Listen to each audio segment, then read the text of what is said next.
joxe xaalis ñu dugal ko feneen foo xam ne baaxul du noonu moo tax bu ñu gisee association bu mel ni dañ ciy profité bu ñu waxee dañu bëgg dimbali benn dëkk boo xam ne seen enseignement dafa am gàllankoor bu gàllankoor ñàkk a def école mais seen am boobu moo tolluwul noonu bu ko jàppale rek ñoo ne la xaalis ci lii nii man dama koy suivre ci Facebook ci boobu mu wax rek te moo tax ñun fi ñu nekk nii ñuy jël ay photo ay film nii pour gën a dëggal parce que ki la jox xaalis nga ne ko lii laa bëgg a def boo demee ba liggéey def dañoo war a jël ay photo jël ay film ñu gën ne ne xaalis bu nga jël ci moom lii nga ko dugal lii nga ko defee moom mu waral lii yëpp nga xam leen ne lii seen i doom ñoo demoon dellu ci waat pour jàppale seen rakk yi ci nekk léegi damay daal di jox parole bi ki nga xam ne mooy président parce que ñooñu aussi waa dëkk bi lañ ne fii ci biir dëkk bi aussi dañu am benn kuréel boo xam ne moom la ñuy tuddee doomu dëkk yi nga xam dëkk bi nga xam ne dañu nekk ci CES yi nekk ci université muy ARS ñu jox président parole bi léegi ñu tànn ci fàtte balaa ñu ko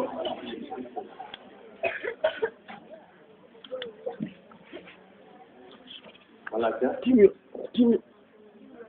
Donc, bonjour tout le monde. Je commencerai d'abord par remercier l'ensemble des personnes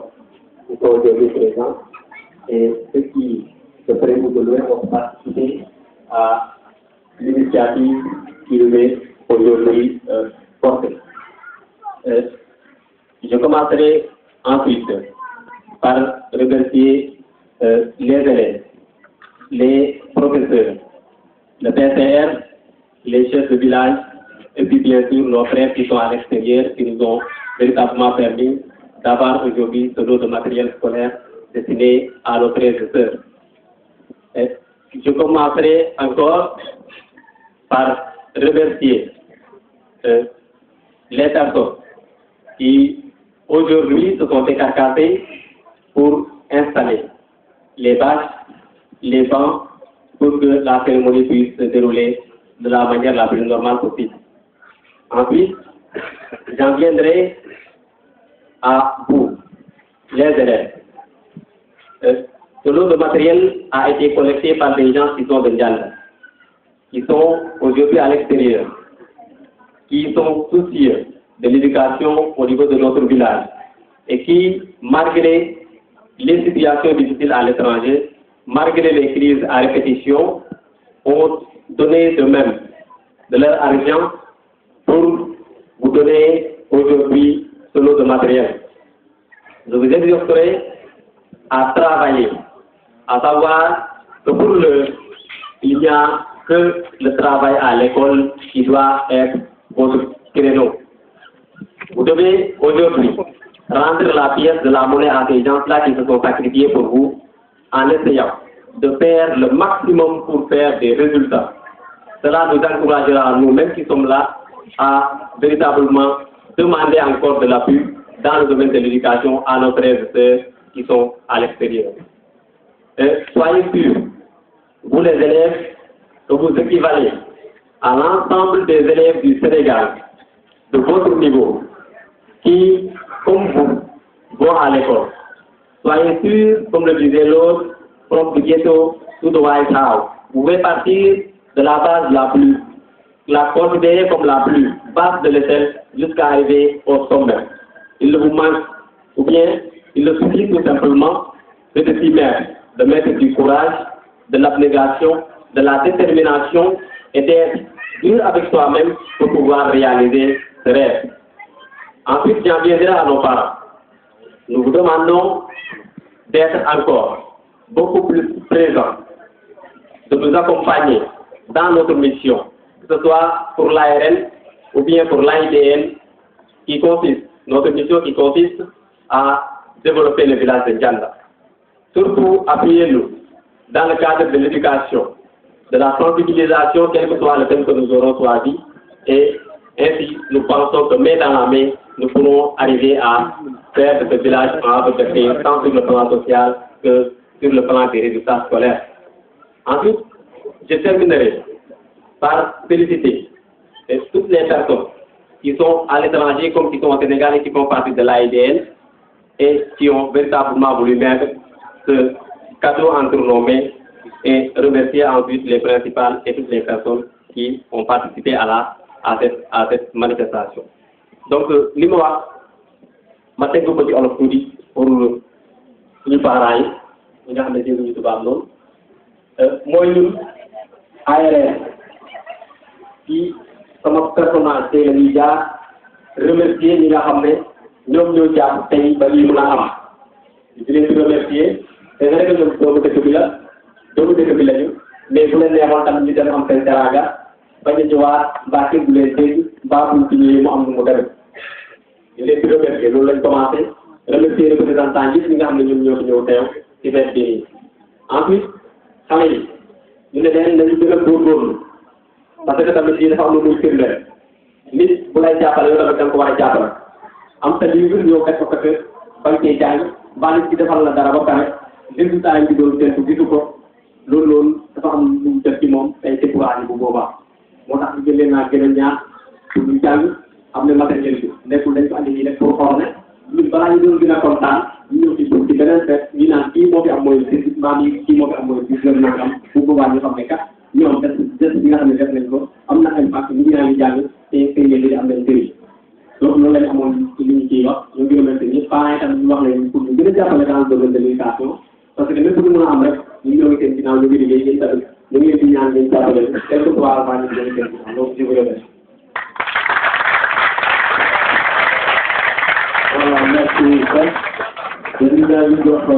parole bi parce que ñi nga xam ne moom mooy président dafa am ñi nga xam ne ñoom ñoo taxoon administration boobu dund ba léegi ñu métti woon na au départ mais gis nañ ne xale yi def léegi moom moo nekkoon suñu réew mënuñ ko woon def ñoom lañ bëri koy def kooku dafa ne woon vraiment tey dafa am souhait jël parole pour jàkkaarloo ak rakam yi moom la ñuy jox parole bi balaa ñuy jàll kon salaamaaleykum. Bonsoir tout le monde.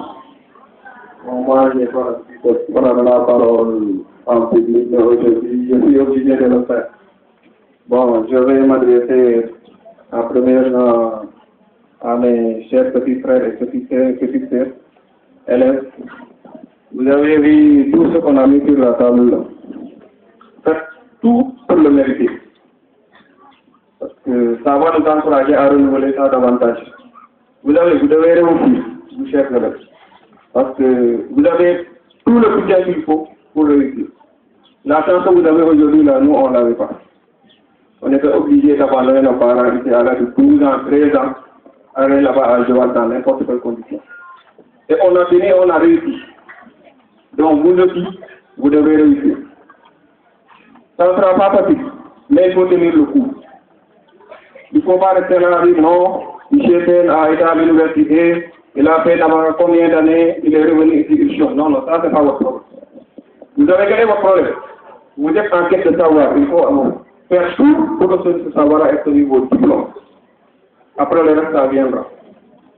Il y avait un de vos grands frères, un jour, il me disait que l'année où il a abandonné les études là, il pourrait être l'homme le plus heureux du monde. Parce qu'il se baladait partout, il faisait tout ce qu'il veut, au moment où les gens étaient à l'école en train d'étudier. Mais l'année suivante, quand à l'ouverture des classes, quand il a vu tous ses camarades retourner à l'école, il était là-bas, il n'avait rien à faire. Vraiment, il m'a dit qu'il a resté 2 jours à m'écouter à pleurer. Donc, faites attention. C'est pas facile, mais il faut tenir le coup. Regardez vos parents, ils sont là. Ils achètent des fournitures. Tout ce que vous voulez, ils vous le donnent. Donc, en contrepartie, vous avez une dette envers eux. Si vous les filles là, vous, à un certain âge, vous commencez à passer à l'argent, des patates. Non. Les gens pour qui vous travaillez là, ils ont étudié, ils ont travaillé durement pour avoir quelque chose pour vous donner, pour prendre un bon ou bien un, je ne sais pas quoi. Sincèrement, du courage, ça ira. Ensuite, bon, moi, je m'adresse aussi aux enseignants. Chers enseignants, bon, excusez-moi, mais aujourd'hui, je dis que le limite de l'enseignant a disparu. Mais cela ne doit pas vous amener à vous décourager. Tu sais, à notre temps, On ne doit pas croiser notre enseignant dans la rue.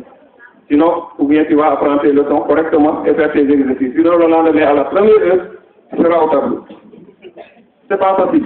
Mais il faut tenir le coup. Vous êtes des éducateurs. Vous devez aider ces enfants-là. Un enfant, on ne l'abandonne pas. On lui donne une seconde chance. Nous, quand on avait fait notre première CM2, on n'avait pas réussi, mais on nous avait donné une deuxième chance et on l'a saisi. Donc, il ne faut pas abandonner les enfants, il faut les aider. C'est votre devoir d'éducateur. Il faut les encadrer. Surtout, discuter avec eux. Si on ne va pas discuter avec leurs parents, ça ira. Chers parents d'élèves aussi, bon, je reviens à vous. Bon, mais là, je vais parler en wolof. Parce que man, sincèrement, il y a le nombre de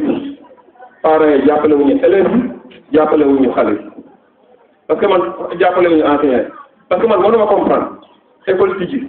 sa doom bind kay ba mu fees mu ñëw jox nga fi jënd ay produits yu jënd lépp dara man ñëw nga dem fay inscription te doo ko dimbali ci njàng élève boo xam ne bu wàccee école bu yegsee teg na saakam xamatoo ci lan la nekk xamoo ban heure lay tëdd xamoo fan la jëm xamoo lan lay def man suñu kër télé moo fa nekk xale yi dañu moo fa léegi 19 heures 22 heures 23 heures keneen sax duñ ci jàpp ca war a xëy jàng pour la parents yooyu yéen a ci war a jàpp xale dañ koy jàppal xale amul yu bëgg man am naa benn grand bi ma doon naan gis nga xale ak jigéen ak doom ñoo xaw a yem ci ko li ñu bëgg rek loolu war na mën a nekk mais xale peut-être que lu mu bëgg baax na à un certain moment dama dina pare dañuy découragé sincèrement xale yi ku dee ba gis ñu ngi ci mbedd mi te mbedd moo gën a gaaw a yàq nit ci doomu adama xale dañ koy contrôle kër day am règlement heure bii li ngeen war a def xale kenn du ko naan den bul fóolu mais li ko tax a jóg école bu xasee tijji na ci jàppale ko bu wàcc na def ay leçon heure bi bu dee ne dem mais bëgg a toog ren ba pare xale ba dem ko xamoo ba tey war a xëy 6 heures wala 8 heures mu dem jàng non du sotti yéen a ci war a jàpp yéen a leen war a dimbali vraiment loolu daal la amoon lu ma wax maa ngi remercier ñëpp di ñaanal ñëpp vraiment lii daal jëm kanam voilà merci beaucoup li nga xam ne moom mooy discours am aussi rafetlu nañ ko parce que mooy essentiel bu ñu dajee fii nii léegi du ma def dara lu dul jox kaddu gi ki nga xam ne mooy président association parents d'élèves bu CM bi léegi suma grand yi xam naa yàkkamti nañ parce que bu ñu day officier mais bu ñu leen def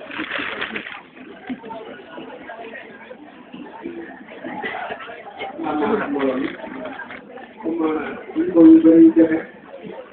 man dama yaakaar ne olof lay laaj parce que mbooloo mi olof bi gën a neex ñoom te sama tubaab moo xam ne daa tax olof rek la dox man maa ngi dem ak yéen ñëpp association bi franchement li war a mën a def mooy bi ngeen ñaan bu ngeen taxaw fekk fa ne amoon na jigéen ji taxaw ko fii man bu maanaam man soxla soxla si ñoom saa fi ñu ay yeneen donc mais nag fii aussi élèves yi am nañ chance am ngeen chance parce que am ngeen ñoo xam ne ñu ngi leen ci kanam ñun seen kanam di leen jàppale ñu ngi mën a réussir parce que réussite fii lay commencé maanaam am mbéy bu la xam ne mu ngi la jàng Dakar am boo xam ne keneen la tuuti jiwu ren su ma xëyee góob liggéey dama yaakaar ne fii ku ñu teewee lii nga xam ne am na waa Ndiané ñoo xam ne bëgg nañ seen bopp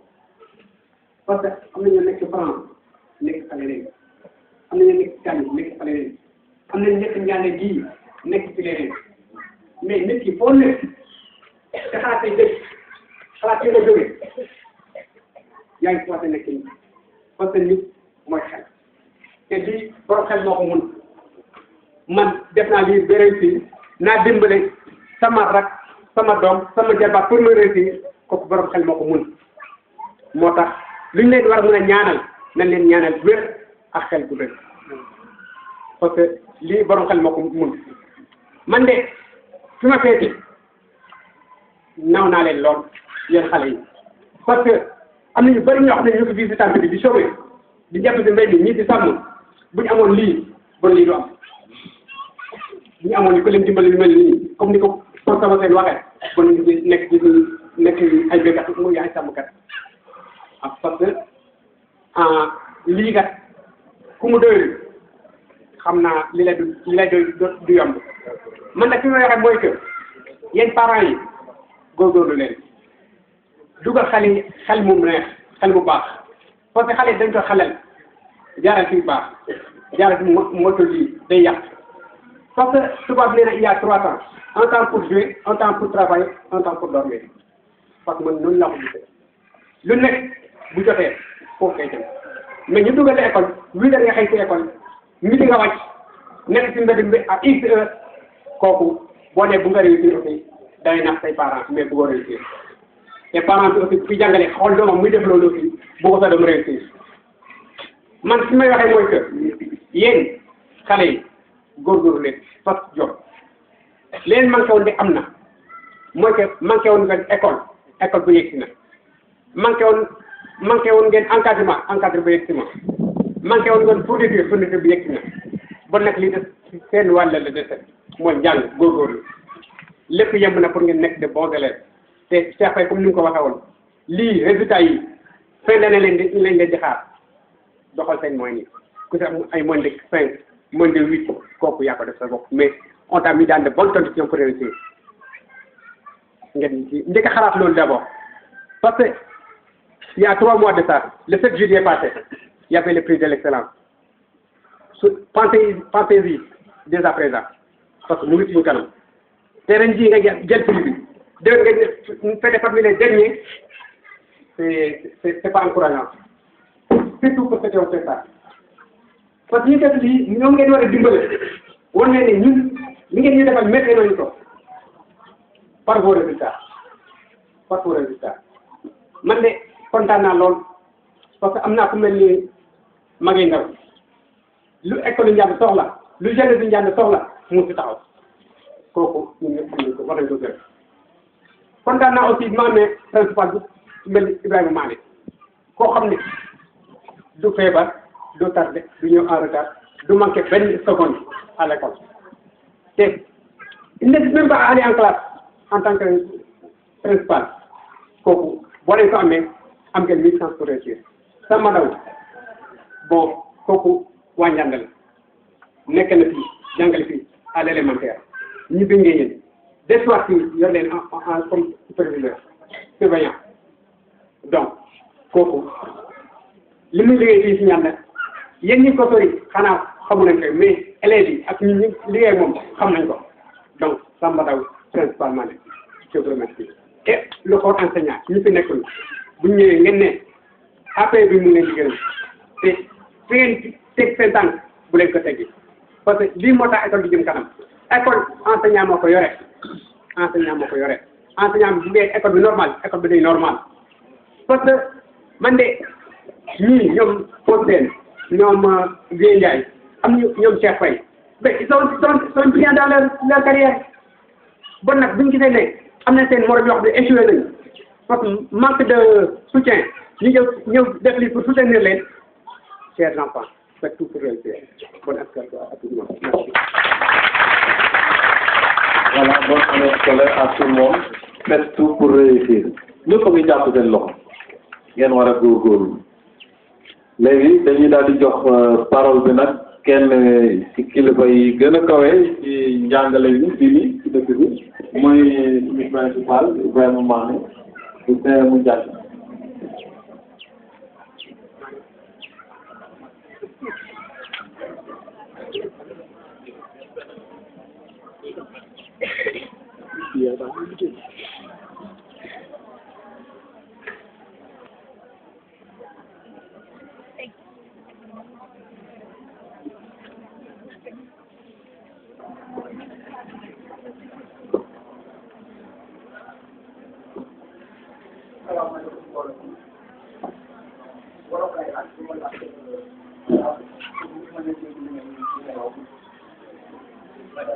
maa ngi nuyu waa Ndiaye di nekk ci biir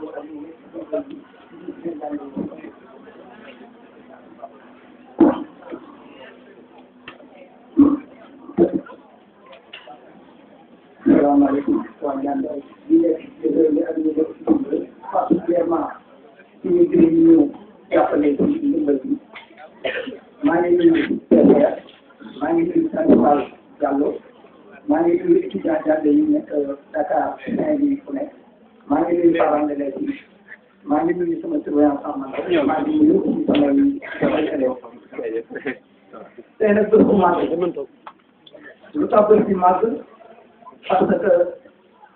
ñi dëkk njàng nekk bitim réew dañ dellu si seen gox pour defar ko dellu si seen gox pour defar ko ci ban anam pour jàppale école bi maanaam jàppale CM bi andil CM bi ay livre pour jàng xale yi gën a jàpp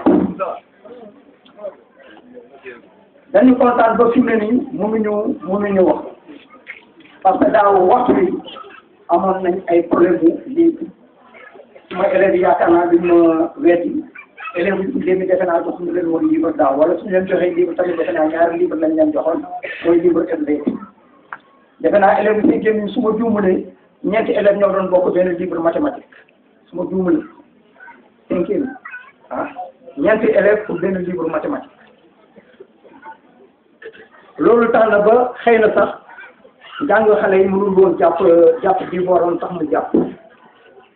am na ñu jot a góorgóorlu am na ñoo xam ne amoon nañ ay gàllankoor parce que xëy na amuñu woon livre yi ñuy defee exercice kër mais ren jii moom defe naa ne loolu yëpp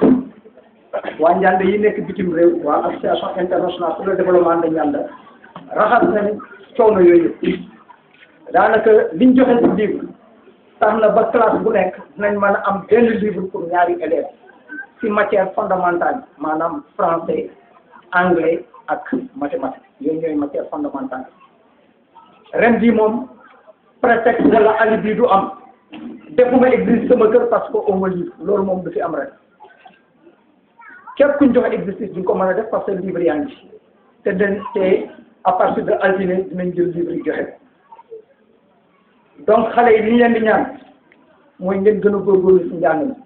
parce que yéen am ngeen ñu leen di jàppale am na seen morom yoo xam ne bëgg nañ ko leen jàppale gisuñu seen nijaay yeeg seen papa yeeg seen mag yi nekk bitim réew ane nañ ci lu takku pour jàppale leen livre yi ku xam livre xam ne livre yu cher la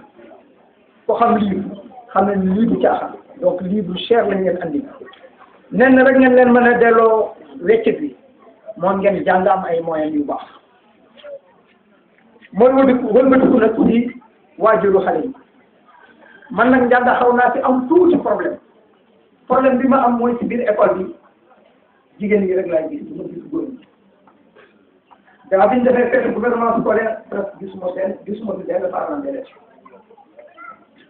problème bu am ci école bi jigéen ñi yéen gis ñoom ñooy gis seen doom ñëw ci école loolu ñu dam leen ñaan ngeen gën a jàpp ci ngeen gën a jàpp ci école bi ngeen gën a jàppale école lu ñaan yi muy terre bi muy ñaari école primaire yi muy école jardin d'enfants ngeen gën a jàppale école yi gën a penc école bi gën a ñaax xale yi gën a toppatoo xale yi parce que aussi yenn saa yi dañuy gis ay situation yoo xam ne bi du neex waa ne mënuñu ci dara dañuy wàcc 2h30 balaa ñuy àgg Joal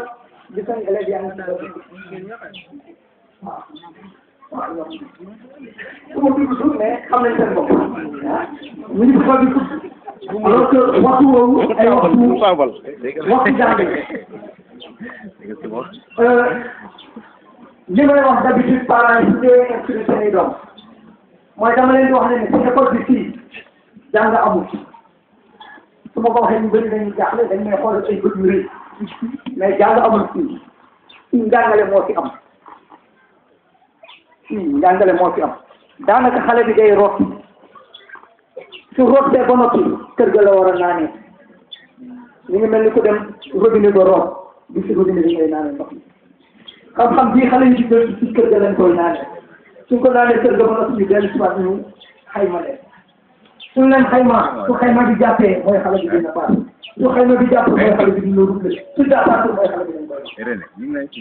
mais su xayma bi jàpp pour njàng mi jàpp waajur yi il faut kër ga ñuy bàyyi xel ci xale yi di xool ne xale yaa ngi jàng li ñu leen jox fii ci aju kër ga ñu koy baax mais xale bi su wàccee sànni kër ga sànni kay kër ga mais maître bi lu mu principal bi lu mu mais xale boobu njàng mënul jàpp njàng mënul jàpp il faut bien it ngeen jàpp association internationale de jàng lépp lu ñu ciy mën di dugal ci biir soo leen di jàppalewul kër ga mënul sos foog ngeen jàppale ñu kër muy suma école bi muy école bi Mbagnick nekk muy école bi Diédhiou nekk muy école bi ñun suñuy béy suñuy waar su leen doon béy seen waar ñun soo leen béy seen waar ñun ñuy béy suñu waar te xale béy seen waar il faut que ñun ñëpp ñu jàppale suñu jàppalante ñu xàcce doo suñu ko defee leneen li ma gën a jaaxal aussi xale yu jigéen ñi moom jàng gannaaw ren moom su fekkee am na satisfaction ci école xale yu jigéen ñi vraiment li du góor gi tamit xaw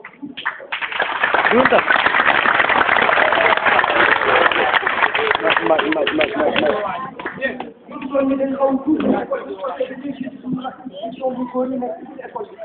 fayda ak fulla ak fayda bi ñu war a am ci école bi amuñu ko ba daanaka daan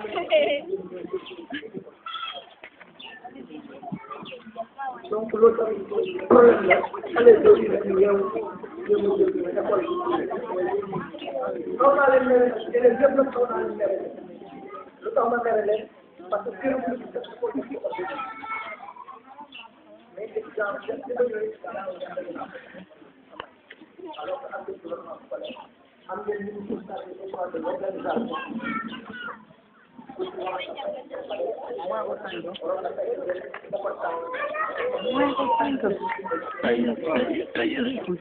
Where you go?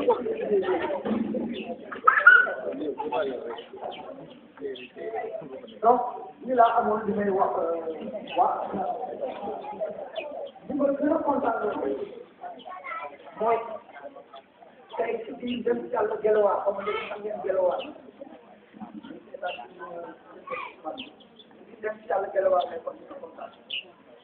parce que ay doxandéem waa jëf ci ñoom ñoo toog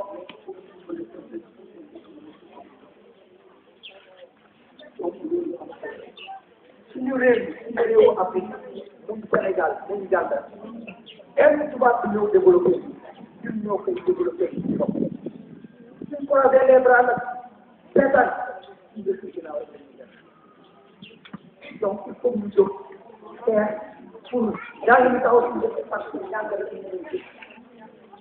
jàng bi ñu dëkku tubaab yi soo leen ñu raw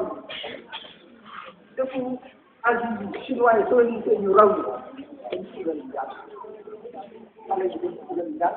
parents yi dañ ci leen jàng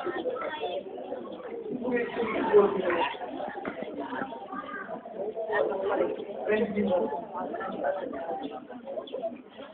ren jii aussi du doon jigéen parce que lépp lu war a tax seen jàng jàpp ci dox dox la parce que lépp lu war a tax seen jàng taxaw nañu am na école yu bëri yu bëgg nañ ko am ñu ko am kon nag mérité leen confiance bi waa association internationale mérité leen confiance bi ngeen ñaaw ñaata mérité leen confiance bi seen parents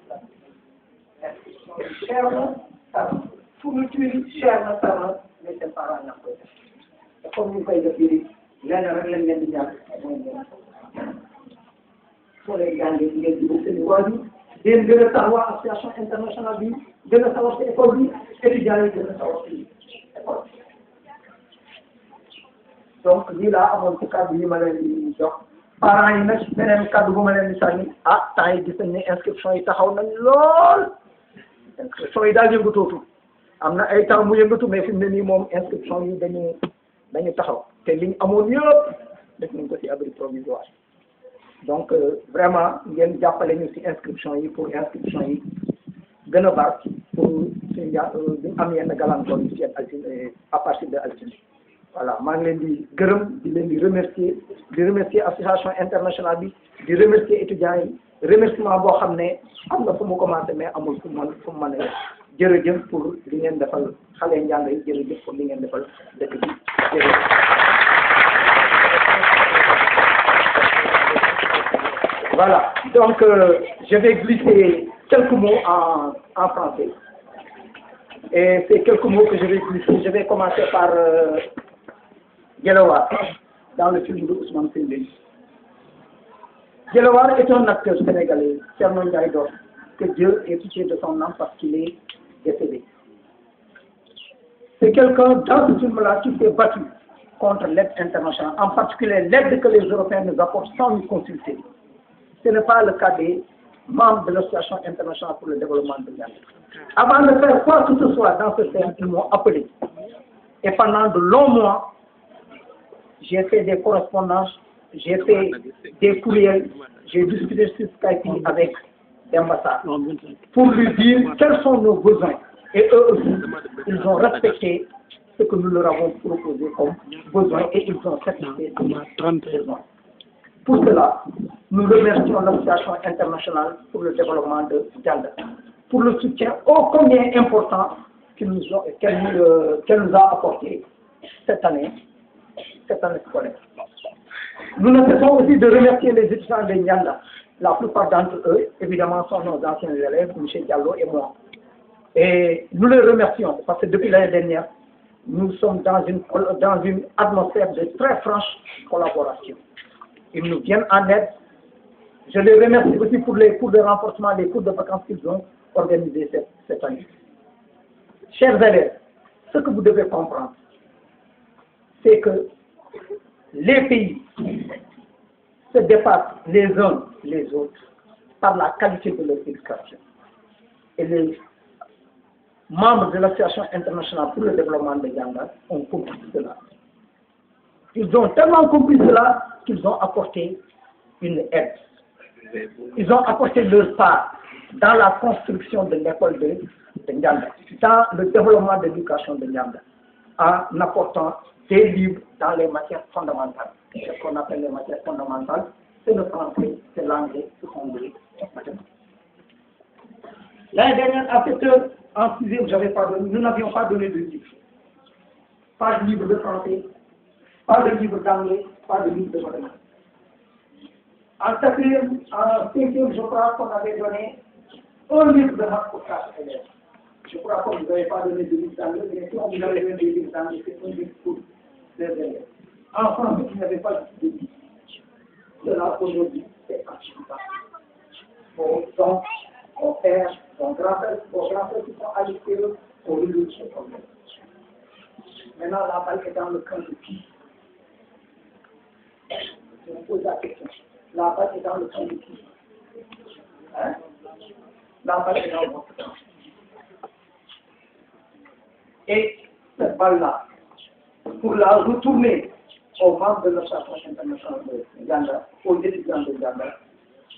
pour retourner cette balle, c'est le gros moyen justement. Parce que là, vous avez tout ce qu'il faut pour avoir des résultats. Pour mériter la confiance de ces gens. Pour qu'ils ne se découragent pas. Parce qu'ils ne seraient pas beaux, ils ne seraient pas jolis. Que l'année prochaine, à la fin de l'année, ils me demandent les résultats de mes élèves. Je dis, en 5e, en 4e, le premier a une moyenne de 10. En 6e, le premier a une moyenne de 11. En 5e, le premier a une moyenne de 9,50. Ça, c'est décourageant. Les élèves de 4e, vous serez notre première promotion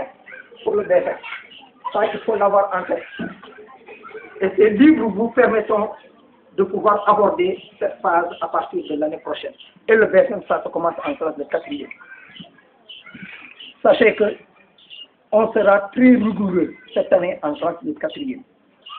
Ne passera en 3e que l'élève qui aura la moyenne. Celui qui n'aura pas la moyenne, qui restera. Même si c'est 10 élèves qui auront la moyenne, ce sont ces 10 élèves-là qu'on laissera en classe de 3e. Parce qu'on a besoin de faire des résultats. On a besoin de faire des résultats. Donc, vous avez tout ce qu'il faut pour pouvoir faire les résultats. Et j'espère que vous n'allez pas nous décevoir. J'en ai fini avec vous. Je me retourne vers les parents. Chers parents, c'est bien de venir instruire vos enfants. Mais c'est encore mieux de surveiller le travail des enfants à la maison. C'est encore mieux de venir de temps en temps à l'école pour vous enquérir de la situation de votre enfant ici à l'école, de son travail, de son comportement vis-à-vis de ses camarades, vis-à-vis du surveillant, vis-à-vis des professeurs, vis-à-vis du principal. Ça encore, c'est encore beaucoup plus important. Et je vous exhorte à surveiller le travail. Il n'est pas intéressant que les enseignants fassent le travail et qu'à la maison, l'enfant ne fasse pas ses devoirs. Ce n'est pas intéressant. Donc, pour cela, je vous exhorte. Chers parents, je vous exhorte aussi à faire la paix des braves, à faire la paix des braves. Tout conflit, la Première Guerre mondiale, la Deuxième Guerre mondiale, tous ces conflits-là se sont terminés autour d'une table. Et je vous demande d'essayer de vous mettre autour d'une table, de discuter avec le directeur de l'école 1 pour essayer de trouver une solution à ce problème qui est en train de perdurer. Et dans ce problème, ce n'est pas vous les parents qui perdez, ce n'est pas le directeur qui perd, mais ce sont les enfants de Ndianda qui perdent. Parce qu'au moment où les autres enfants sont en classe, eux, ils sont là en train d'attendre qu'une situation se dénoue. Et on ne sait pas si la situation là, si elle va se dénouer demain, si elle va se dénouer dans 2 mois, si elle va se dénouer dans 1 an. On ne sait pas. Vraiment, je vous demande de faire la paix des braves. Faire la paix des braves, c'est de vous asseoir autour d'une table, de discuter, d'essayer d'apporter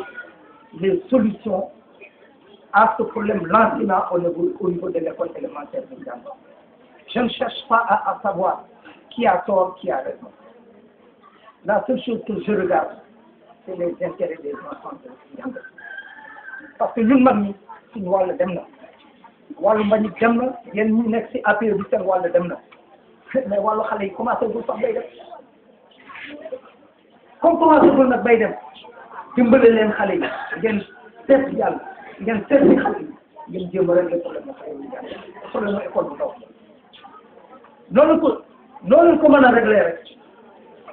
na nekk intérêt xale yi bu nekk intérêt mag bu parent d'élève bi tëb parce que fexe nañ bañ a dem bu mbañit tëb tamit parce que fexe na ba def ci déedéet fexe leen daal ba suñ ne kan moo gagné ñu ne xale yi njàng ñu moo gagné pas magu njàng yi pas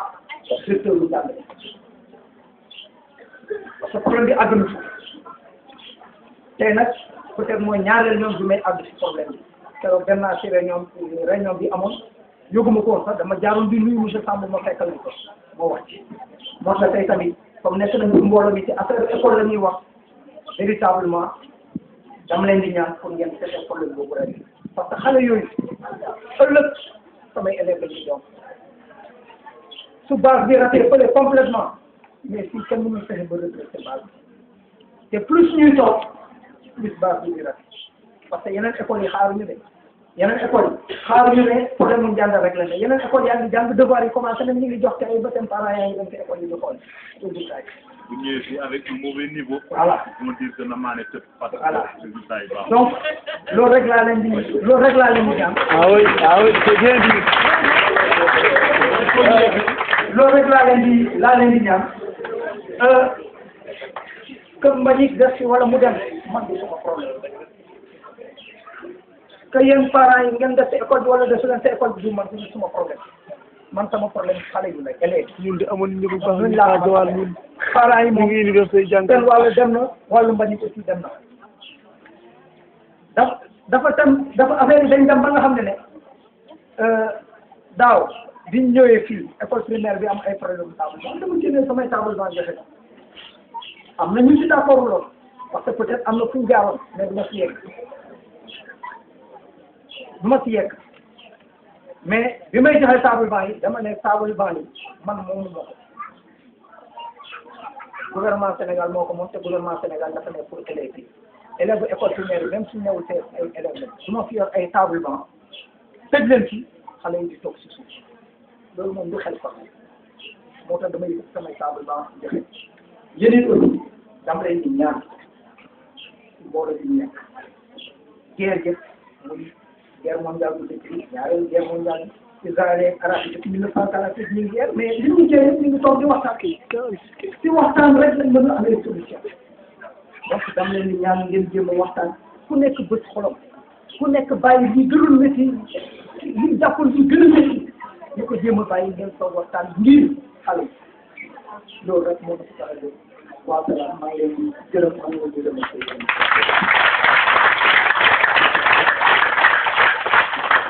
Voilà, merci monsieur Mané pour sa intervention. boo ko fekkee ci ay wax nee na njàng mooy dëgg wax na encadrement wax na parents yi démissionné wax na ne jàngale ñëpp a ciy jàpp muy parents muy enseignants yi muy ñi nga xam ne ñoom ñooy jiite école yi mu ne seetlu na benn mbir aussi Sénégal bu njëkk xale yu jigéen yi lañ doon tere ñu dem école ba góor ñetti oppose mais léegi tendance bi dafa mel ni dafa changé léegi jigéen ñee ëpp léegi ci école yi mu jeexale nag ci benn wax nee na jërëjëf AIDN muy association bu waral di jóg boole ci di gërëm aussi ñi nga xam ne ñoom ñoo jàppale AIDN parce que boo waxee AIDN aussi am na ay quelques personnes ñoo xam ne ñoom ñoo leen tax a mën lii ñu ngi leen boole yëpp ci benn ngërëm mu ngi ko jeexale ci problème bi nga xam ne moom moo nekk ci dëkk bi nekk benn dëkk bu ngand ci suñuy tànk nee na faire la paix des braves tous les problèmes seraient autour d'une table ñu bañ a def suñu xale yi ay ngànnaay yu góorgóorlu li tubaab di wax def preuve de dépassement ku nekk bàyyi fi nga jàpp sa dëgg bopp avancé ñu mën a am benn dëgg boo xam ne ñëpp lañ ci gis seen bopp te xale yi bañ cee ñàkk directeur ñoo la ci bu baax le principal plutôt ne gaañu ñëpp ci xale yi lay dem mais doon ci parents d'élèves yi doon ci directeur bëggul xam sax kan moo am dëgg mais nañ xool essentiel bi di jàpp ci léegi pour clôturer nag ñu daal di jàll ci remise des fournitures dañuy jox ñu kilifa communauté rurale monsieur Maguette Ndaw kàddu bi ak lañ ko bu baax nag mais aussi moom day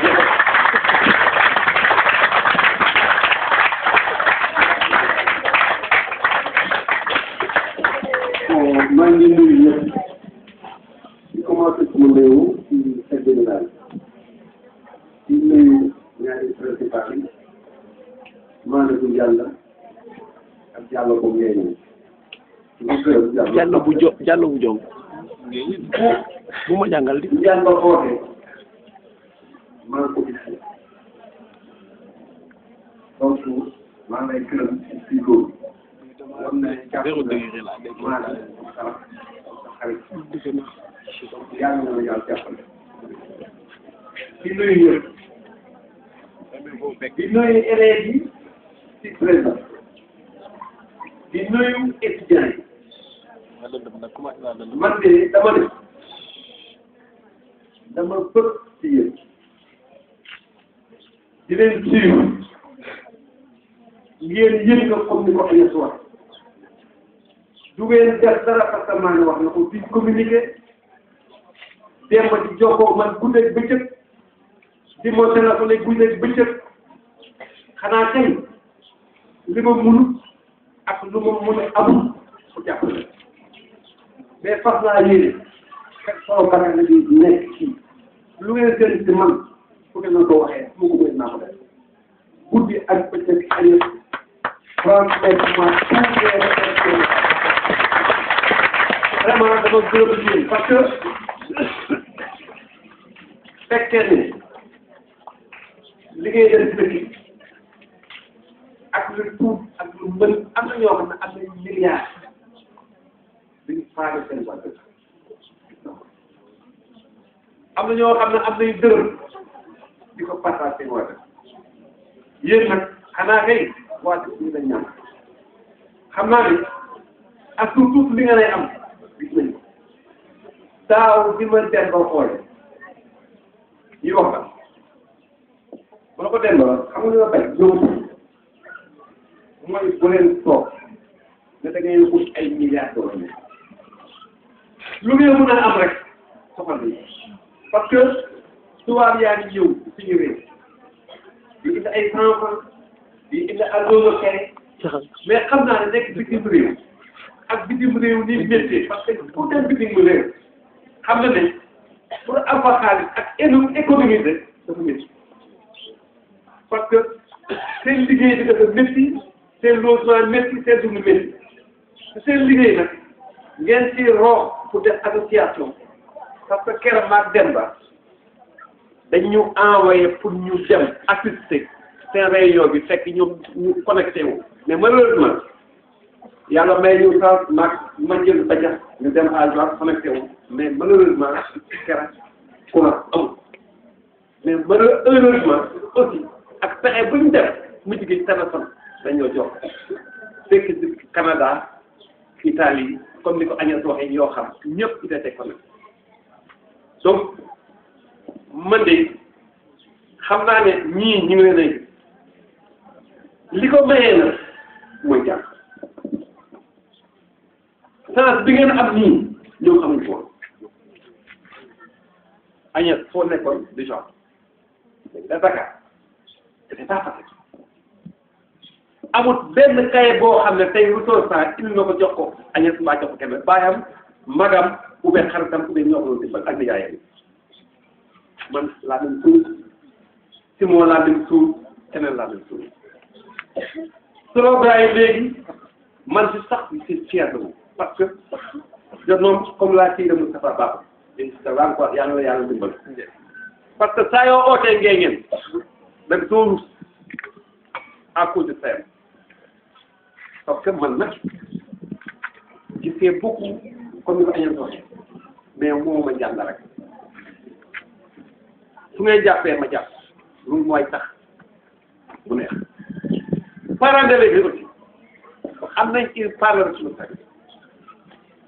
fii nag problème bi mooy que dañ ne parents d'élèves jigéen la c'est pas ça jigéen ñi presque ñoo jënd fourniture yi la ma def partie am nag yomb parce que peut-être fu jigéen ñi mën a jaaree pour am parce que léeg-léeg ngeen joxe am lu ñuy defar keneen mais aussi ñëw na mais maani na nga def naka suma élève def mbaa ngay oole ñu ñëw dafa def parce que loolu mooy tey ku am tey am barke mbaa am dara am na sax doomam dafa barke waxuma ne koo jàngee ngay am dara mun naa ñàkk jàng te yàlla suturaal dara mun naa am mais nag àdduna si jamono ngi changé pour réussir da ngay jàng waxuma la am ay diplôme MC rek da ngay am ay diplôme am diplôme nag def ay concours foo demee jàngale bu njëkk ba amuloon temps certificat la léegi preuve la léegi il faut nga am bac ku nekk volontaire bac fu nekk volontaire donc guddi ak bëccëg jàngale man nag ci li maane terminé laay aborder ci la kër maan heureusement nga aborder parce que réunion bi kare bi nga ñëwee dama ne toogal parce que yow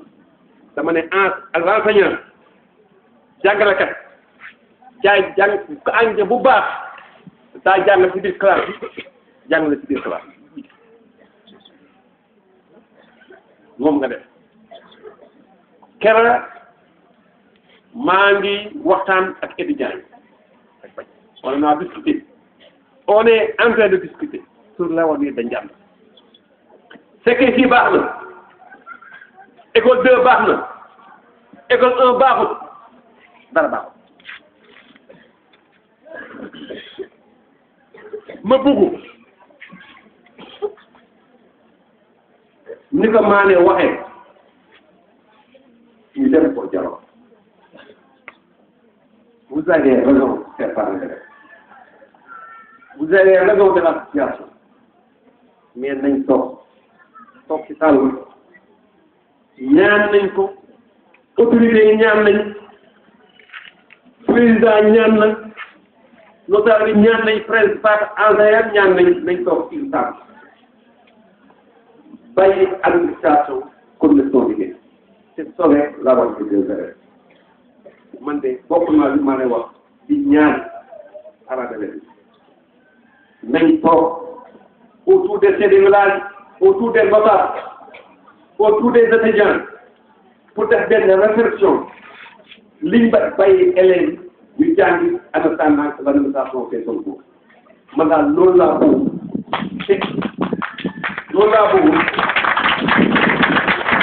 laa bëgg te loolu mooy tax suñu jàng sowe étudiants yi li ma waxoon Fatia dinañ ko balaa nga nay dem lii baax na très bien on est très content mais vraiment def leen ci benn réunion tuuti raconter le bureau des parents d'élèves ñu xam ne le dossier est sur le chemin Mbagnick n'a pas raison les parents n'ont pas raison mais le problème mooy que nañ sauver l'avenir de nos enfants Ndour Abdoulaye Ndiaye nekk di mooy président moomoo nit ñi nag Abdoulaye moomoo nit ñi mais comme nit ñi ñoo lay yaakaar teg leen bi dama wëlbatiku nga wëlbatiku nit ñi ñaan leen ànd ak ñun ñaan mboolem bu mën a ànd ak ñun nañ ñaan pour que li parents yi liñ ñun man parent d'élève la ñun liñ des loolu yëpp nañ ko expliqué parce que man si laa bokk fu ñu ànd réalisé si laa bokk fu ñu ànd expliqué si laa bokk loolu daal laa bëggoon a terminer di encore di leen remercier les étudiants de Ndianda qui sont sur place ñoom aussi vraiment il faut les féliciter parce que le travail qu'ils font gis naa ko parce que ils ont donné des cours de vacances bay seen idées yi yëpp bay seen tool yi di jàngal suñu doom yi te pourtant mënoon nañu ko ñàkk a def donc maa ngi remercier ñëpp di ñaan yàlla yàq ci bii li ngeen ci jublu yàlla ko yàlla ful ba mu tax élèves yi ngeen pour ñu mel ni yéen yàlla na ko yàlla def maa ngi lay gërëm di leen remercier di prêt nag à accompagner avec vous pour lépp dañ yàlla merci.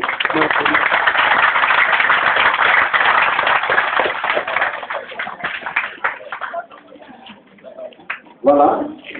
ñu ngi remercier kii nga xam ne mooy suñu PCF amal leen na aussi moom ci wàllu boppam mooy gisee gox bi te ñun ñëpp aussi gis nañ ni muy def comme ni ko AIDN defee moom mercredi bi passé la doon distribuer ay fournitures mais loolu ci waree xam la li nag c'est du privé mooy ñi nga xam ne ñoom ci seen pexe bopp lañu amee fonds yi ba jënd li nga xam ne moom mooy fournitures yi ñu indi fii jàppale ko seen xale yi li ci mën a tënk mooy wax ci yëpp yéen élèves yi la man élève laa woon ñii nekk ci représentants yi élèves lañ woon ñii nekk seen papa yi ay élèves lañ woon mais ku ci nekk ci yéen tey au fond de lui-même ci biir xolam mu ngi naan ay lii bu nekkoon suñu temps donc loolu ngir yàlla ak yonent man di jàngalekat laa mais moom lay wax suma élève CI BCM2 dafa leen ne àdduna bi ngeen nekk bii nii ku ci dox lu ba amoo ay diplôme tu vas vraiment souffrir di nga sonn de di nga sonn ay ñiy jàng yëpp mënuñu am liggéey c'est pas un discours que je bénis déedéet parce que toujours dans la masse il y a les meilleurs faites tout pour faire partie des meilleurs te bu ma amee lii itam na fekk nga am bétee ba xam parce que dama ne diable bii la ma njëkk a yéeme fekk benn case de santé ñu implanté ko foofu ñu ne kan mooy téye case de santé bi jigéen ñoo ko tey yëpp wër nañoo wër ba sonn ku am bétam sax amu ko certificat war a noppi ke ca tane nee na demoon na ba xaw ma CM1 xaw ma CM2 ma ne que ça c'est vraiment déplorable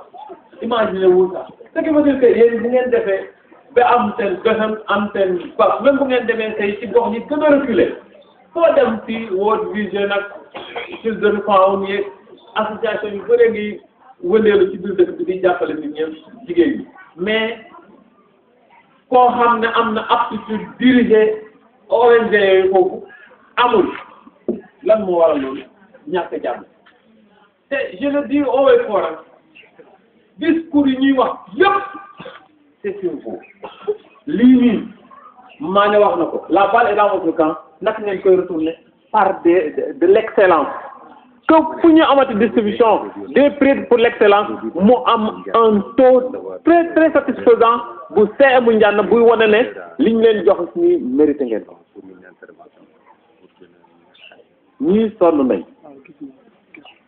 te dama ne jàppale ma ba ngay wax sikkim munul ne buñ la woowee papa Mbaye yaay pare nga kooku moom feral na la yéenay téye seen bopp kooku que ça soit clair ku fi jël micro bi aussi c'est la même chose qu'on dit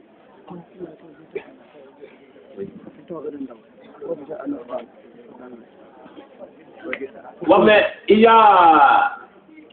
un professeur d'anglais qui voudrait intervenir et il y a aussi le doyen Ndiaye qui vient, peut-être qu'on va lui donner une chance d'intervenir avant de procéder à la réunion.